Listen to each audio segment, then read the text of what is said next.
जब आप थे चेयरमैन स्टील मिल के, तो उस वक्त आप प्रॉफिट में लेके गए ऑर्गेनाइजेशन को और सारे आपने लोन्स उतार दिए, बल्कि आपने टैक्स भी फाइल किया। उस वक्त फिर ये बातें होने लगी कि इसको प्राइवेटाइज कर दें। अब जब स्टील मिल बर्बाद हो चुकी है, बंद हो चुकी है, तो फिर प्राइवेटाइज क्यों नहीं किया जा रहा? क्या वजह समझते हैं आप? सही या टाइम पे देखिए, प्राइवेटाइज अगर कर दिया जाए तो स्टील मिल चल जाए, गलत टाइम पे प्राइवेटाइज करने की बातें हो रही थी, करप्शन हो रही थी, व्हाइट क्राइम हो रहा था, इस पर क्या कहेंगे आप? जी देखिए, मतलब है कि हर चीज के करने का ट्रांसपेरेंट तरीका है ना। मसला ये बना था जब जी। ये उस वक्त प्राइवेटाइज हो रही थी, मेरे आखिर में जब मैं एंड के ऊपर पहुंचा, तो फैसला ये हुआ था कि प्लांट वो खरीदेंगे 21 अरब 68 करोड़ का, और जमीन इसमें शामिल नहीं होगी, कौन क्योंकि खरीदेंगे? जमीन किसको काफी देने की बात महंगी। हो रही थी?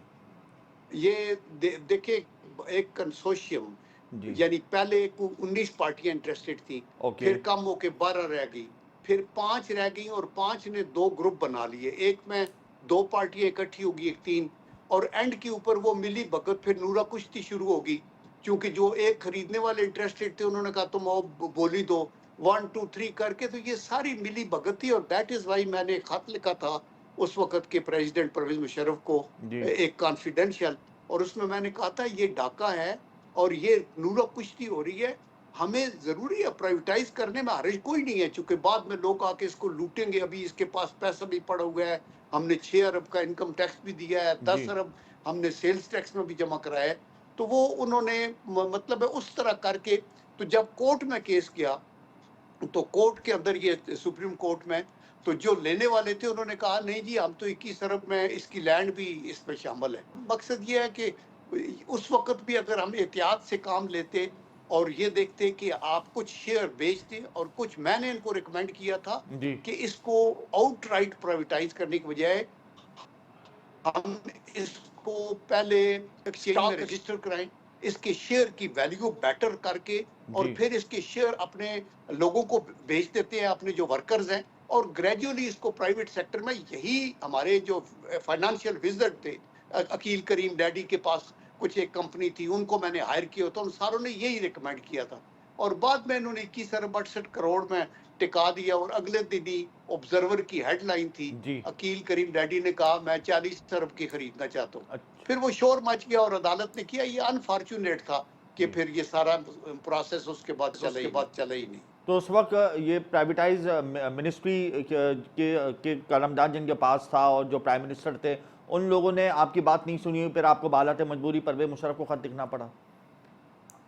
जी जी, मैं तो अपने तौर पे ना, मैंने कहा कि देखिए, परवेज मुशर्रफ अल्लाह उन्हें बख्शे, उनके साथ हम इकट्ठे, मतलब है पेटी भाई ये थे, हम जी।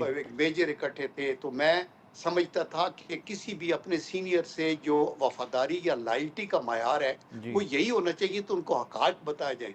मैंने बताया, शौकत अजीज साहब को बताया, शौकत अजीज साहब इंटरेस्टेड थे, वो कहते थे $1 में भी चली जाए तो चली जाए, जो मर्जी हो जाए, उनका एक अपना व्यू पॉइंट था। और अब्दुल हफीज मैं ये शेख भी कहता थे था, मैंने उस टीम में, जो शौकत अजीज की टीम थी। जी जी, अभी शेख साहब जो थे वो प्राइवेटाइजेशन की जो मिनिस्ट्री है उसके हेड थे पहले, और उसके बाद फिर मेरे ख्याल है कोई और आए।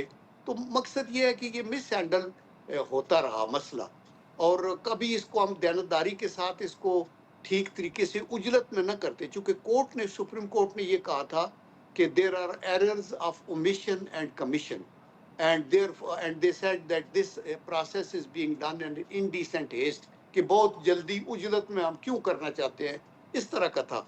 लेकिन फिर वो पीछे चला गया। उसके बाद फिर हमारी पॉलिटिकली भी ये जो हमारा सिस्टम है ना, जी। इसमें ब्लैकमेलिंग भी बढ़ी है। जी। यानी एक जमात आती है, वो प्राइवेटाइज करना चाहती है, दूसरी कहती है ओवर अवर डेड बॉडी, जी। वो यूनियंस को एक्टिवेट करती है।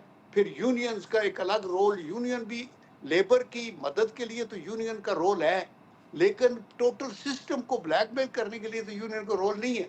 पीआईए की हालत यही है, स्टील मिल की हालत यही है, जी। जहां जहां फिर यूनियनिज्म में आप